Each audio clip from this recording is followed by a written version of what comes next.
All right. I've been in meetings all day. I tell you, I am a wartime CEO. I love when things are going bad so much more when they're going good. Why is that? Because you're good at Like it, or it just gets you fired up? it gets me fired up. I love the adrenaline. Like when Corona hit, and we've done good during Corona. It's all good. I mean, we got hurt, but like we're fine. I loved it. I was like, oh my God, this is living. I feel so happy. Yeah, I love it. Okay, so you love being wartime CEO. What's the war? Tell us about it.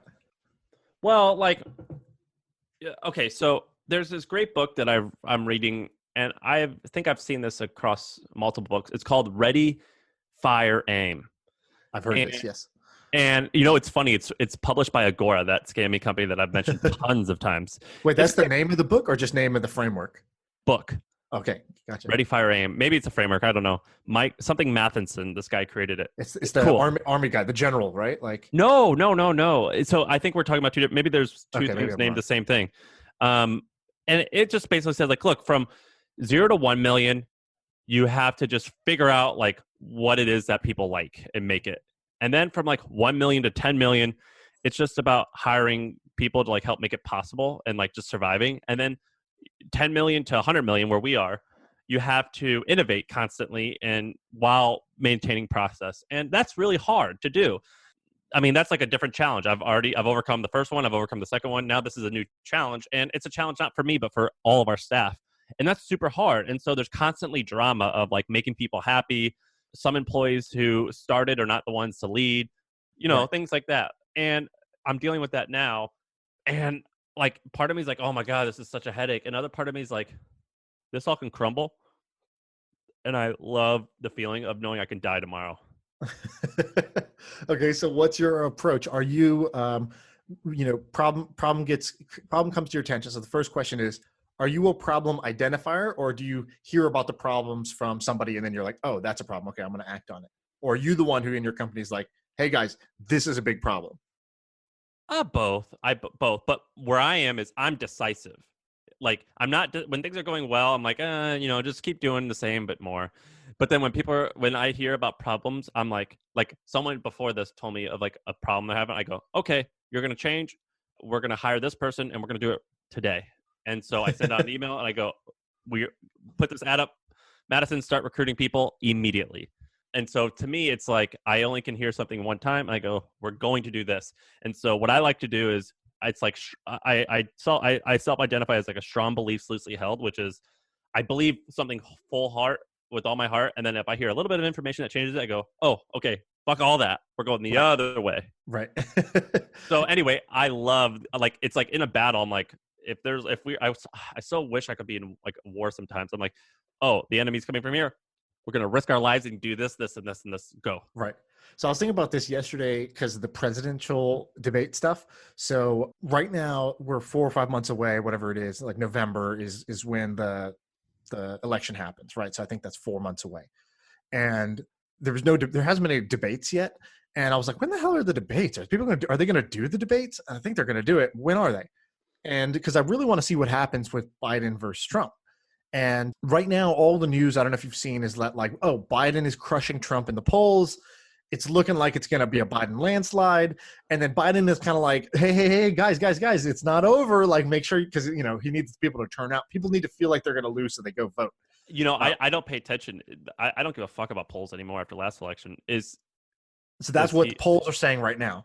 And smart people are sort of backing that up, as they tend to do, which they also did in 2016. But anyways, it's looking like Biden's going to win in a landslide. And so I was thinking about this, and I was like, to me, I don't think that's what's going to happen. I would want that to happen, but I don't think that's what's going to happen. So why? I was thinking about, I was like, why do I think this? Is this just like I'm trying to be contrarian, or I don't trust the polls, and I realized what it was is I think that we are in wartime, not literal war necessarily, although some But people kinda. agree, but kind of like there's a lot of tension with China. There's the coronavirus, which is like this biological war that we're fighting. There's like the race tensions in America. There's all the stuff. So we are not in peacetime in America.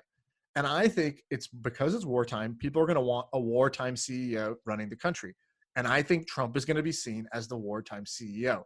And that's why I think people are, in times of tension, they're going to go towards the leader they think is the stronger, more decisive, more aggressive leader, and they will ignore the many, many flaws that the guy has. So that's my theory on that. What do you think?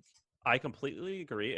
And let's preface this by saying we are not saying Yeah, what we do or do not want. And I always right. I always talk about this shit all the time and be like, well, what are you pro Trump? I was like, well, I'm not telling you if I'm pro Trump or anti Trump. I'm just telling you what I think is going to happen. Right. And not only is this not what I want to happen, I also don't know shit about politics. So yeah, somebody's Same. gonna be like, no, trust me, this polling data is statistically significant. It's gonna blah blah blah. Okay, sure. I'm just saying, based on what this is a total gut instinct on what I know about people. And I know that when people are afraid, they flee towards strongman leaders. And I think that Trump is gonna be that more than Biden. That's the theory.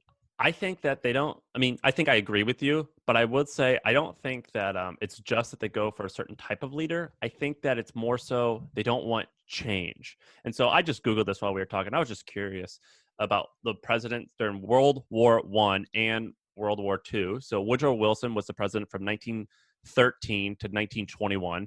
I don't think So the war was got 14 to 18. So 14 to that means 18. that So means he was before and after the war, yeah. So he but got reelected during the war, basically. Okay, yeah, so he had 8 years, so two terms, and then FDR died in 45 in the middle of the war, so Right. that doesn't exactly work out. Right. But I would be curious about like in times of massive crisis, what does happen? Like Bush won 2 terms. Right. So yeah, that'd be interesting to see like what in times of crisis, and I don't know how you define crisis, like maybe the Great Depression, was it the same person over and over again? I don't know. I would love to learn about that. If I had to bet money, which I'm not going to, I would bet on Trump winning. Right. So okay, we don't even have to go to the politics, but I do like this framework, and I think if you're out there and you don't know what we're talking about, wartime, peacetime, you should go figure that out. I think Ben Horowitz's book talks about it. He Probably also has other a people. great blog post about it. And then there's other kind of wartime, peacetime type of analogies. I think we talked about one on here, which was like pioneers, settlers, and town planners. Did we talk about that? I think Maybe. I, So that's like a thing with your company. Like there's some people who are pioneers. They're going to be great at figuring out the new thing. Then there's settlers who basically can create the initial camp once you find the new land. And then there's town planners, which are more like the large company. You know, I can run a division of 100 to 1,000 people. And so there's that. And then there's another one I was listening to. So I like the Naval podcast a lot. If you haven't listened to that, it's good. It's better than this podcast, I would say. He's probably, the sort of best blend of business and philosophy out there. Although some people don't like him now because he's getting fired. I like Naval. I'm not a Naval dick writer though. Yeah, I think, is that just because there's so many dick writers that you're like, fuck that, I'm not going to be one of them? Or is it I because you actually don't like the content? I think there's a lot of emptiness in rich people saying money doesn't make you happy, and Right. he So does there's a two lot of ways to that. think about that. One is, yeah, that's easy to say when you get a lot of money. All right, fair. Could be true. That could be the truth. And then the other version of it is, what if there was like this curtain and everybody wants to go to the other side of the curtain, and then the people who guilt through it to the other side of the curtain, they're like, hey guys, wait, this is not all it's cracked up to be. Maybe that would be another way of thinking about this, which is that if rich people get to the other side of rich and they're not fulfilled, then they're going to go tell everybody, hey guys, this isn't the answer. I thought it was the answer too. And so I it's just hard don't to think tell it's which one. binary like that. That's my point. It's like it's different strokes for different folks. Not Right, everyone is driven by the same stuff. Not every Some people are happier rich. right. Some people are not. Like it's not like money is It's not not a this. universal rule. Yeah, So it's money is it's impossible to say money does not make you happy. It's like some people it might, many people it will not. right. By the way, for Naval specifically, he has a pretty good line, which I subscribe to, which is that money solves your money problems. It doesn't solve all your problems, but it solves your money problems. And if you don't have your money problem solved, those are big fucking problems in your life. And Exactly. so he's actually of the type that says everybody who tells you money doesn't make you happy is kind of crazy, because money solves a lot of these problems that will make you unhappy. So although it won't make you happy, it gets rid of several of the root causes of unhappiness that people have. But there are others, and you should work on those too. So anyways, on this podcast, he was interviewing this guy, and this guy was talking about, in every company, or really any society, there's three. It's like his thing was about innovation. It's like, why don't people innovate? Why don't companies innovate?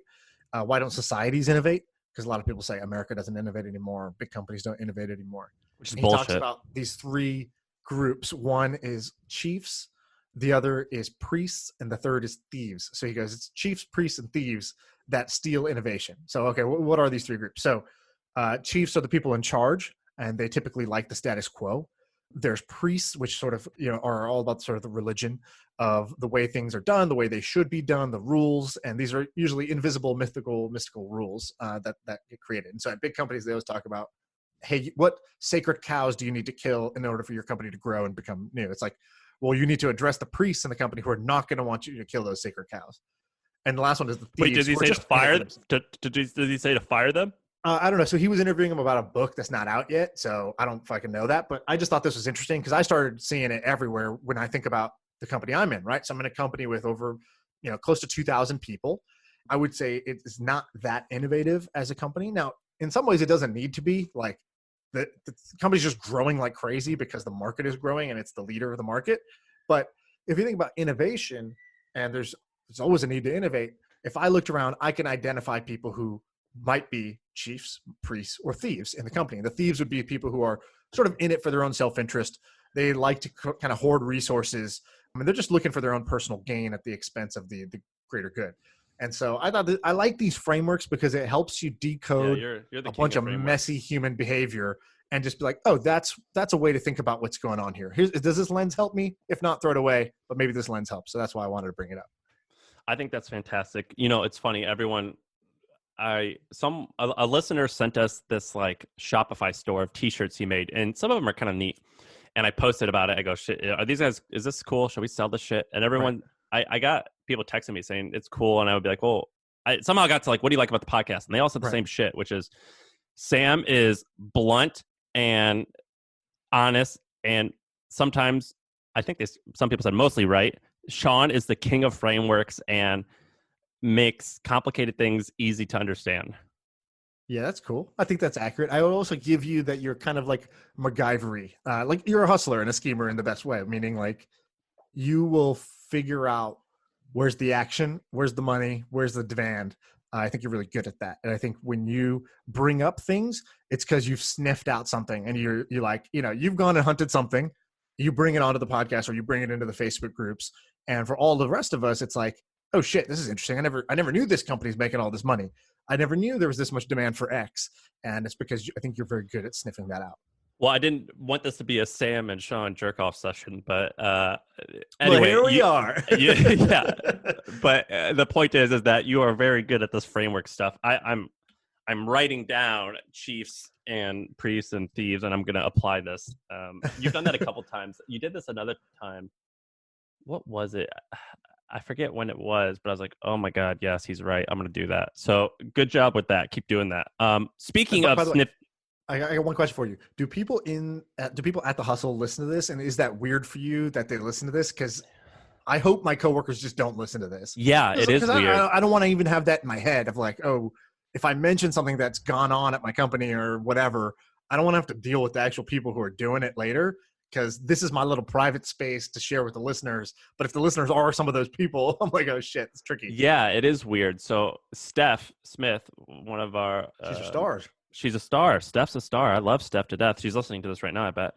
She told me she listens to every episode. I'm like, really? She goes, yeah, it's so good. And I was like, first, there's flattery. Second, it's like, I can't believe people like this. That's crazy. Because, I mean, I don't know. I've never listened to one episode because it's hard for me.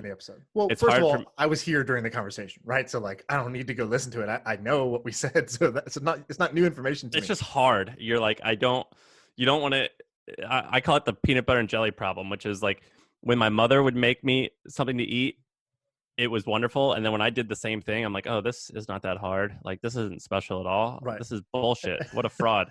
Dude, that guy's going to make a Shopify t-shirt. My mom makes the best peanut butter and jelly.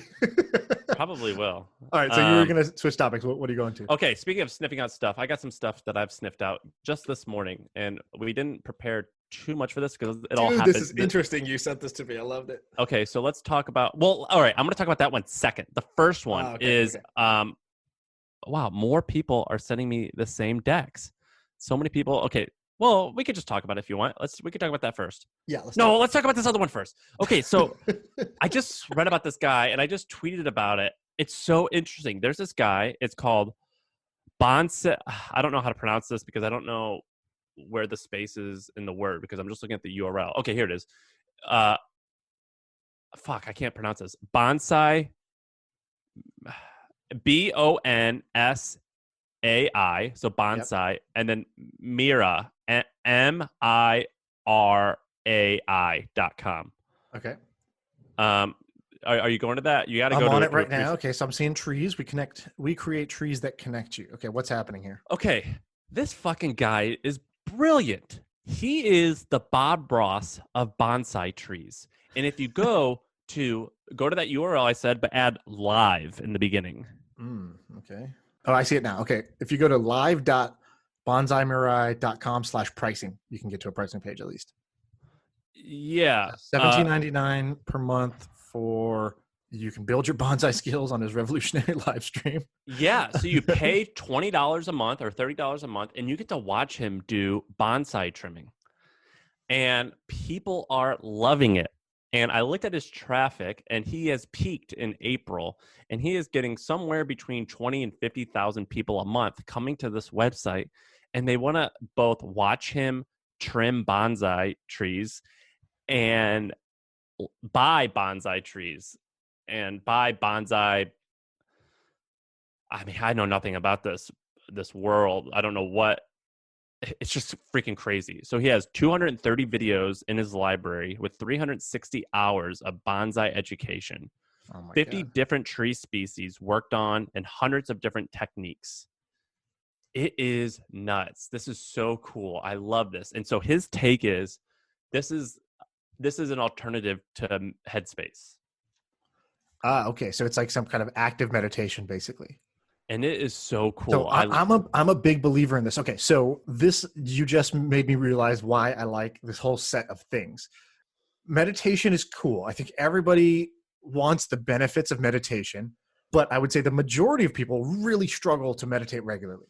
But what most people don't realize is that meditating is not just sitting in a room with your legs crossed and breathing and not thinking any thoughts, right? There's a whole bunch of different forms, including what this guy's doing, which is bonsai tree trimming, but also Yeah. including that workout thing we talked about, the happy body. It's Yeah. like this low intensity, slow, breath based like weightlifting that honestly just felt like meditation more than weightlifting. There was Exactly. there's other things. Why do people like hiking? Well, it's because there's a whole bunch of things that okay, I'm really on the Naval train right now, but I got to say another line of his that's money, which is most people want peace of mind, but really they should want peace from mind. And people just want to get away from their mind. And, you know, your mind living in your head makes you unhappy a lot of times. And you'll notice this if you're in a social situation, but you're in your own head, you will not be enjoying that social situation. If you are trying to give a speech, but you're in your own head, editing your thoughts, thinking about what you're going to say, you will not be doing a good job nor enjoying it. And so same thing here. There's a whole bunch of activities that can get you out of your own head. Meditation is one, maybe bonsai is another, exercise is another. And so people are music festivals is another. If you stimulate yourself with enough loud music, drugs, dancing, sweating, heat, alcohol, whatever else, you will stop living in your own head. You'll lose yourself in the moment. And those feelings are kind of euphoric. And I think people are chasing those. And so if you can develop something like that, which might be as simple as those silly Instagram, like cutting of sand videos or whatever, like there's apps in the app store that are these calming videos on loop. So it's kind of like calm.com. It's kind of like the Calm meditation app, but instead it's like a TikTok feed of just soothing soap cutting, sand cutting, cake cutting videos. And people love these for relaxation. So I think there's a whole class of ideas that are like this. And let me give you more classes. And I am just riffing right now where I have not planned this at all. And I'm just, this is all Same. off memory. Okay. So here's 3 examples. The first example is there's a TV show that I used to watch as a kid that I see no one's really done a good job of making it again for digital. It's called How It Works. Do you remember that show? I remember the show. Yeah. All they did was they would say, today we're going to do a Ferrari factory, a soap factory, and a factory that makes hoses. Right. And I they still remember what's it called? Fortune Cookie Factory. I still remember that episode in my head.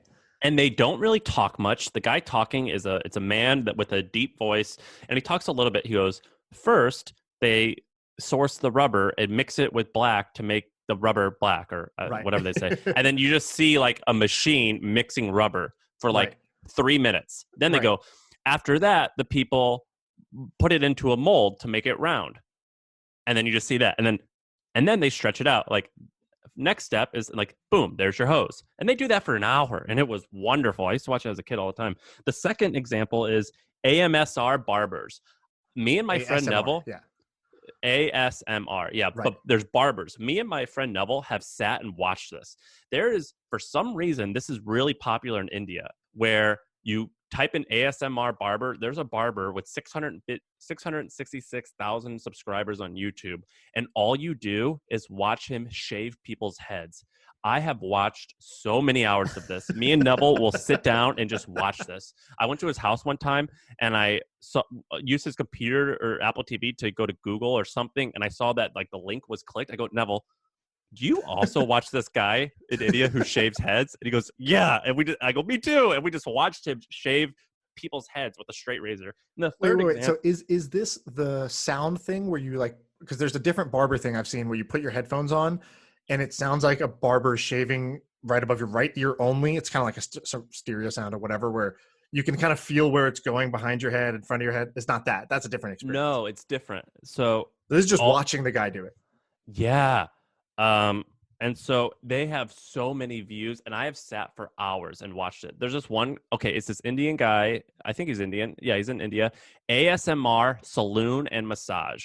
This guy has 10 million videos of someone getting their head shaved. That's all it is. He doesn't talk. All he does is shaves his head. And I've watched it so many times. There's another version of this. This is a little bit, it's not ASMR exactly, but this guy Munir, have you seen him on Instagram?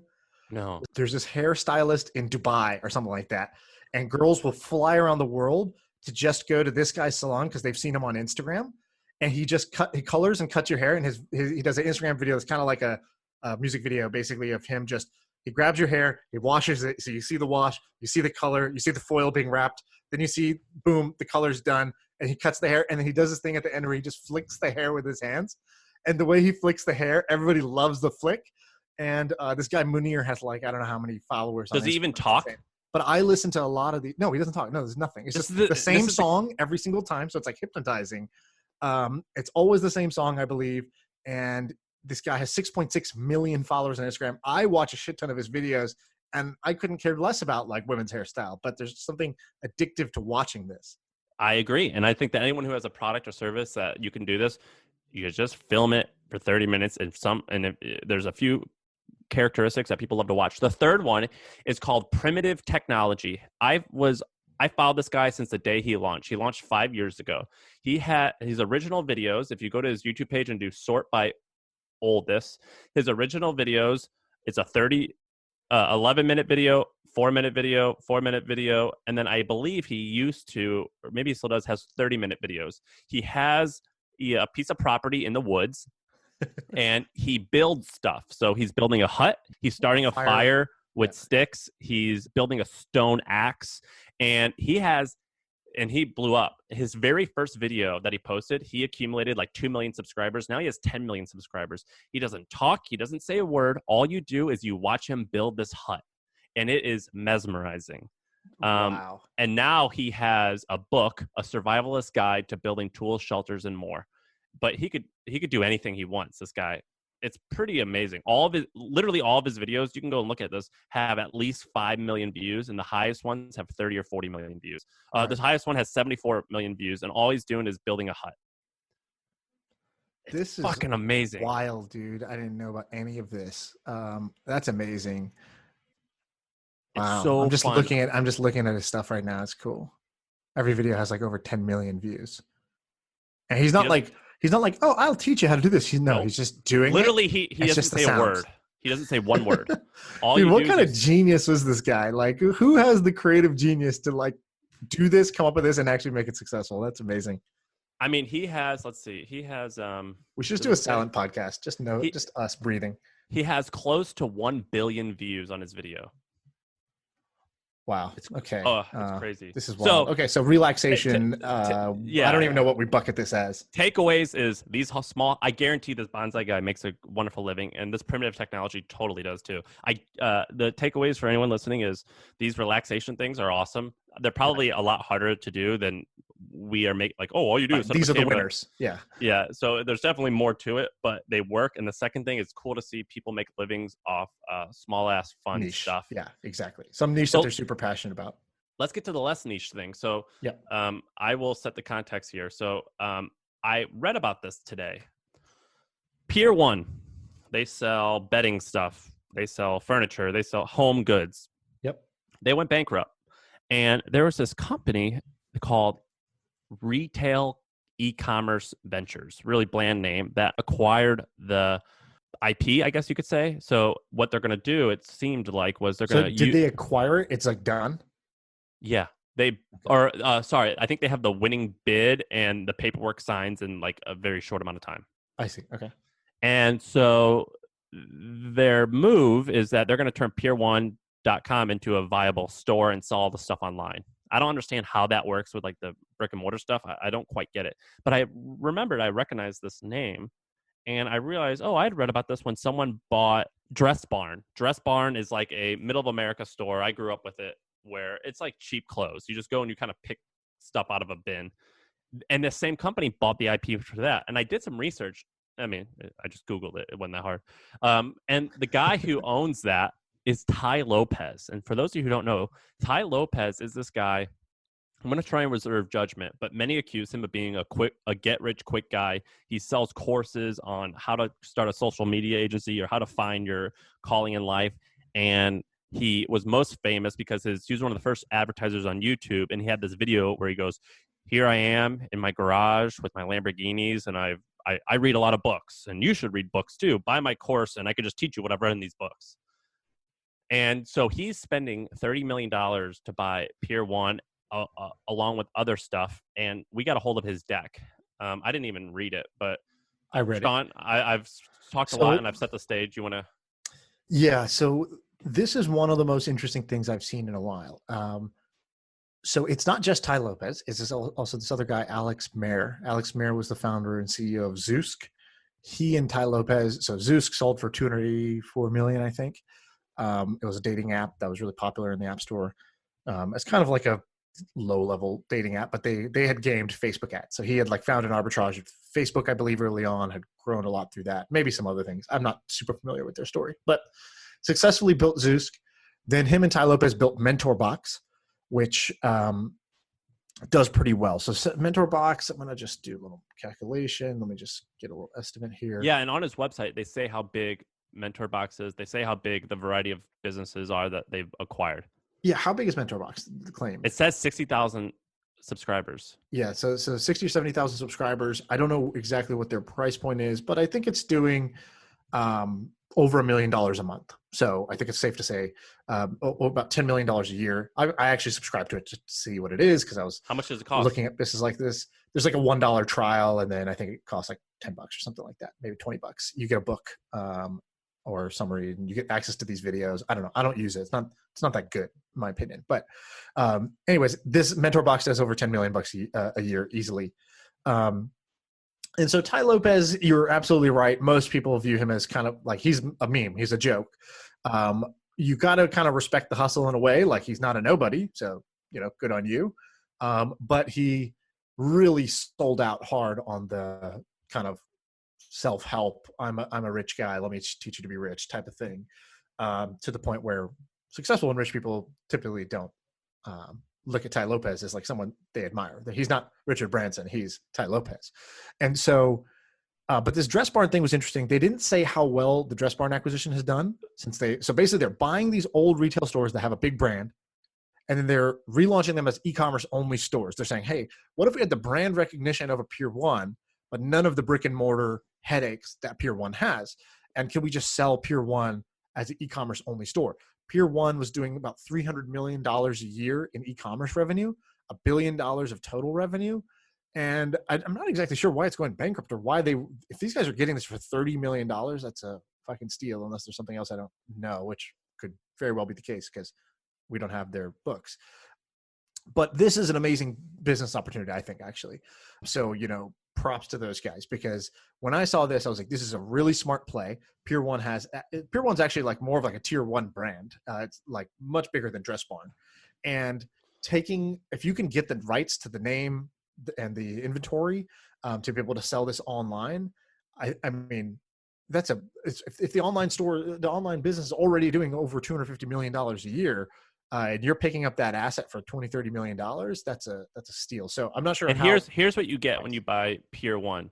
You get 30 million customer database, which basically means their email address and their buying history, I think. I don't know what else. Of those 30 million, 8 million of them are activated or active, which I don't know how that's defined. Yep. And most of the database can be retargeted on Facebook. And the guy who's Ty Lopez's partner was a dating app person. And the dating app people are notoriously, and they're in the same category of gamers, or gaming people, which doesn't mean that they're scammy at all. It just means that they're incredibly savvy marketers, and sometimes that involves like some shady tactics. But that's okay. That just means dating apps are user acquisition companies that happen to sell dating, and gaming apps are user acquisition companies that happen to sell games.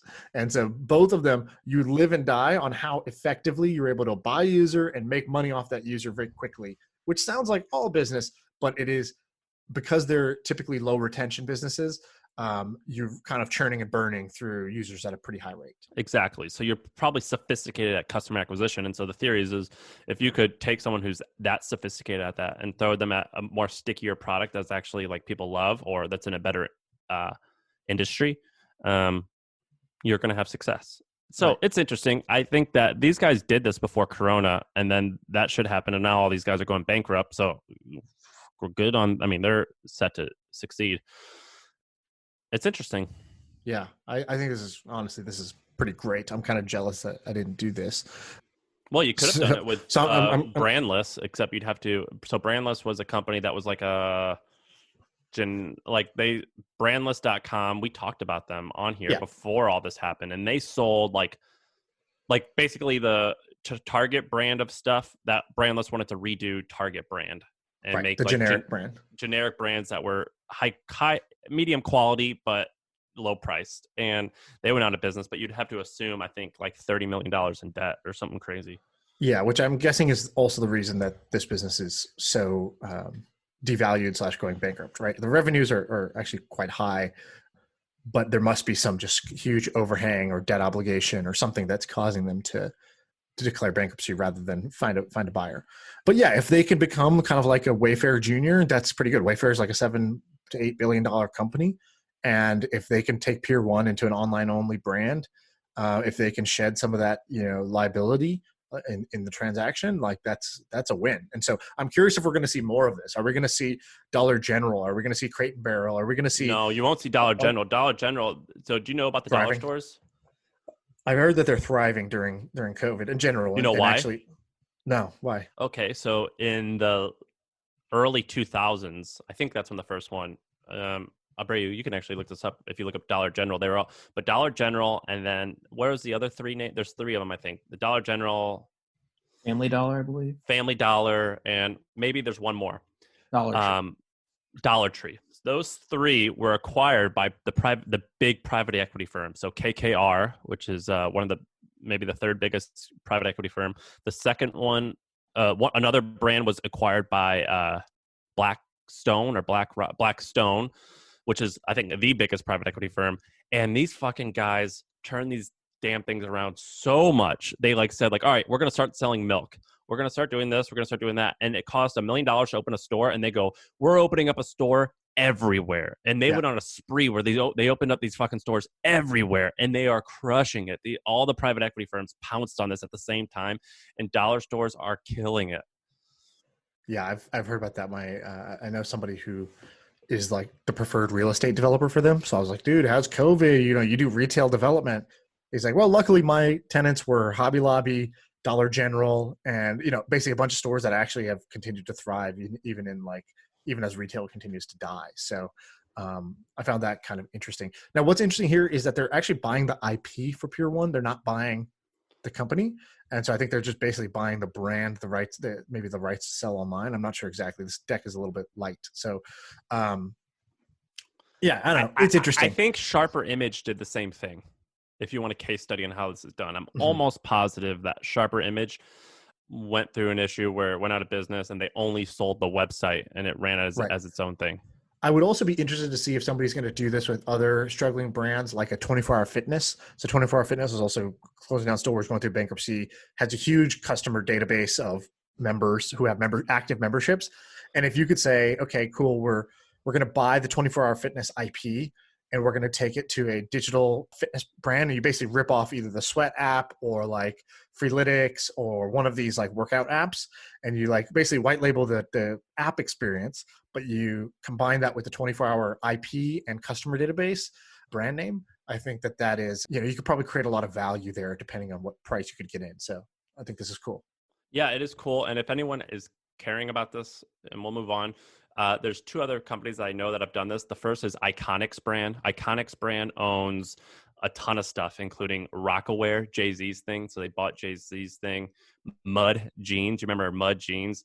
Mhm. Umbro. They own Ed Hardy, Joe Boxer, all these kind of like third, fourth tier brands. Right. They've done it and they're quite large. And then the second one that's done it even better. And I don't want to give stock advice, but I think I was gonna.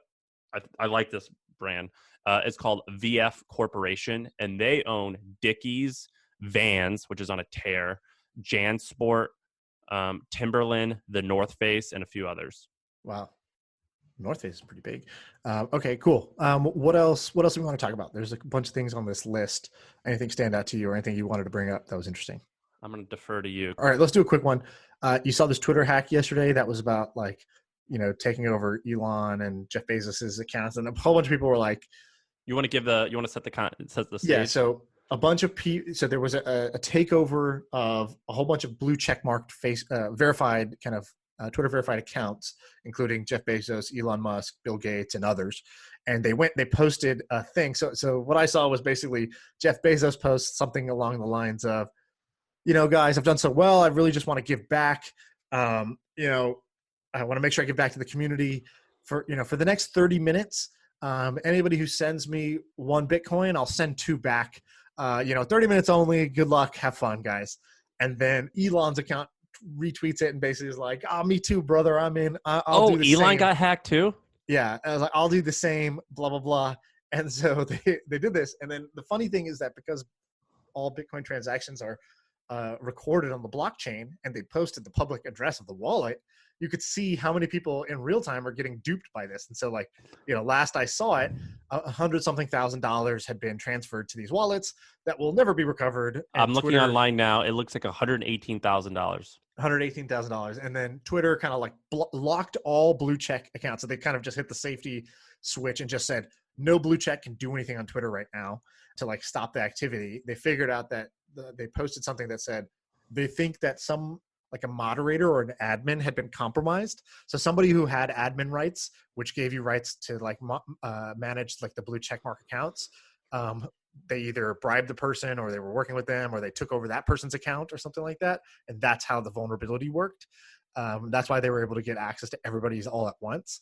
And so interesting, just crazy scenario in general. And then 2, a whole bunch of people were like, dude, if you had access to Jeff Bezos, Elon, and whoever's Twitter accounts, and the best you could get was $118,000, like I just saw that same imagination. Thing. And so and then there was a bunch of people saying, what would you do? Like, okay, let's put yourself in the criminal mindset for a second. How would you maximize the value of this? And so I'm curious, what would you do? I don't know. I mean, I guess. I mean, look, that's like dark side. That's I mean, like they got I don't know how hard it was, but they got $100,000 off that. That's not a lot of money, but like they probably will never get caught. Right. So if you could blackmail them, you could say, Elon, I know you're cheating, or I know you'll probably get caught. Right. What could you do? So those are 2 of the most suggested things were blackmail through the DMs or You or get like caught, short though. the stock. So a lot of people were like, oh, dude, if you have Elon's account, you just, post something that you're sick and taking leave, or that you're going to do some crazy shit because you tend to tweet that stuff anyways, and you short Tesla stock, and then that's how you'll profit off this thing. Yeah. But I was like, dude, that'd be the most caught. easy to catch thing that it could be. And maybe with Tesla, because there's so much short volume that like you would just be lost in the sea. But it would be like so obvious if you did it with like Amazon stock or what would you whatever. write? So you'd have to say like like things are not going well from Elon's thing, or for Bezos, you have to say like, as of today, I'm officially stepping down. Right, exactly. Like You'd I'm have to done. say you're stepping down, and like you're the key man risk of those businesses, and so the stock market would panic if Elon was stepping down from Tesla or something like that. Now, I don't Or believe you any could of do those the are other good way. You could be ideas. like, you should be like, we are highly considering buying Tesla. Like if you're Bezos. Right. Yeah. One way to do it would be to send something that looks like it's meant to be a DM, but actually accidentally got tweeted about like buying some penny stock or something like that. You take advantage of the pump. I don't know. There's a whole bunch of random things. I didn't see any ideas that I loved, but I did think it was crazy that this happened. And it's so crazy that there's all these vulnerabilities. I mean, through whether it's email, social media, like the whole world is so fragile, really. Like people's lives, the companies are really fragile. And there's all these other like, risks that are just out there. That's very hard to do. Like Slack, for example. If Slack gets compromised and your whole company runs on Slack and your entire Slack chat history gets exposed, like you could be screwed. And we just trust Slack and we You trust know, Google Docs and we trust all these things. Should we? so well, Sean, you do what email service provider do you guys use at Twitch? Gmail. We're G Suite account. Really? So I think at Facebook they don't use. I think they use. Yeah, Amazon runs their own for a lot of these. Amazon doesn't use Google Hangouts. They have Chime, their own shitty version of Zoom, but it's Amazon's own, so they have no risk in that sense. But Twitch got acquired, right? So we use Slack, which they don't get to use, which Amazon doesn't get to use. We use Google Docs. We use all these things because we were, it'd be pretty disruptive to change the whole company's like operating system. Well, I But didn't know about this when someone at Facebook was like, "Yeah, we use I think Outlook." I was like, "Outlook is fucking stupid. Why?" right, And they go, "Because we don't want Google spying on us." And I right. was like, "That what are you It's like talking we about? want That would Microsoft spying on us instead. yeah." I was like, "That would never happen." And now I realize, yeah, it can happen. Yeah, somebody tweeted this the other day. They were like, can we all just agree that like God mode type features of any app, where basically like you have some super admin account that can like see other people's activities. Like there's all these good reasons why you would want to be able to do that, to moderate, to fix issues. To somebody says, "Oh, I need this fixed in my account," you're like, "Oh, don't worry, I'll take care of it for you," or whatever. But there's so much harm that can be done with this. And just a word to the wise: if you're using a startup, like let's say you're using some startup medical app, like telemedicine, and you got this, you've been a little promiscuous, you came down with this STD, and there's this app that's this new app from Silicon Valley, you read about it at TechCrunch, and all you got to do is take a picture of your junk and this doctor will prescribe you some medicine. You don't have to go to the doctor's office. Just know at that 8-person startup, there's like 6 engineers that see every photo that gets uploaded into the app. And there's probably like a Slack bot that's just tweeting about it, that's just posting every diagnosis. And that's usually for bug fixing and shit like that. But like your shit is not secure with startups. I can guarantee you Yeah, that. and that I that's something that's outside of my world, and I've learned about it recently, where these companies are building stuff. I'm like, man, you should sell to companies instead of people. And I look at their product roadmap, and they had this like SSO feature, and I was like, what Right. the fuck is SSO? Like, I guess that stands for, what's that, single Single sign-on? sign on. Yeah. And I was like, well, just use like I don't understand. And apparently, I sound pretty ignorant. Everyone's probably laughing at me. Who knows about this? I guess it's security around Yeah, signing on. everybody who works at a big company is like, oh yeah, when we need to use a service, like if I log in to watch our company all hands, like I don't know if you do an all hands through Zoom, but like when we do an all hands, you have to log in with your company user ID and password, single sign on, in order to access it. So to make sure that outsiders can't access your stuff if they had the link. And you And have to so like enter in your same thing with fingerprint. all your metrics, all your not really fingerprints, just a Not your username and fingerprint. password. Sorry. What's that thing called? The VPN or Oh, like yeah, it's like there's like a USB little thing I have where I have to push into it on my computer, and that's my like hardware password that I have to use to log into to go see my healthcare benefits or whatever. And by the right. way, That's there's what I mean. companies that just make single sign-on as a service. It's a great little startup. They just say, hey, if you want to get your app enterprise ready, you're going to need single sign-on. Trust me, it's a pain in the ass. Just like you don't want to build payments software and fraud detection, and Stripe just does it for you. We do single sign-on for you. And I was like, when I saw that, I was like, oh, that's a great idea. Isn't that what that company Okta? Is it Okta? Okta? Okta, yeah. I think Okta might do this as well, yeah. Yeah, that's like a $10 billion company I know nothing about. but anyways, so what was I saying? Oh, the same thing goes for any like new email client. You're like, oh, this new email thing came out, superhuman, and I'm really pumped about it. It's cool. You could swipe to the left and the right, and it's like Tinder for email or whatever. And you give it access to your email. Like giving access to email is like insane. Giving access to a Chrome extension when it says Chrome extension, we'd like to read and write all data on every web page you visit. That's insane. It's insane to do Yeah, all these everyone's things gonna know people Sean do. likes midget porn. Yeah, exactly. Like that's my business. What I like to do and how small or big they are. So anyways, people are insane. There's lots of security vulnerabilities. Okay, one last topic. Oh, I have one on here that's not even research, but I just wrote, why the hell do we use signatures? Like that's It's just stupid. crazy. You just did your Crazy. taxes yesterday, huh? No, no, I'm doing house sale stuff, but they're like, oh yeah, can you sign this? And by the way, if you sign this, you're claiming this. And I'm like, dude, this signature I made with like my pinky on my keypad, and it looks different than every other signature I ever did. And in general, signatures are stupid.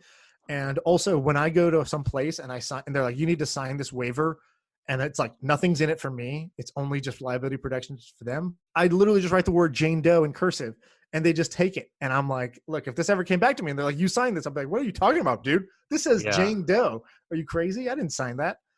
I don't understand that either. When we were doing our taxes, I had to sign some stuff, and I'm like, and Sarah had to like, she had to like wait for me to do it, and like she called me home and was like, hey, can you come sign this stuff? I'm like, no, just you do it. Right. What do you, just write my name? Like, I don't understand. And Right. we've If had I'm that. not authorized to forge your signature, like we're not friends at this point. Well, I was like, and there was another time where I was out of town, and one of our accountants had to like sign a check, and I'm not going to say the outcome to the story because I don't even know if it's illegal or not. But I go, can you just like I know what the check is. I hear you. I'm telling Right. you, I'm on board. Sign my name on it. Or I was like, video me, Edie, Right. and I will watch you sign my name on it. Like a lot of people are like, no, we can't do that. I'm like, I don't understand the intent. Like if the intent is there and I approve. Right. Maybe there should be like a on the fly power of attorney where you can grant like a one-time power of attorney to somebody just through a little video face message, some startup like that. Okay, here's a little idea that I thought was cool. But by the way, when I was 19 using fake IDs, I would like find someone who looked like me and give them $100 and they give me their ID.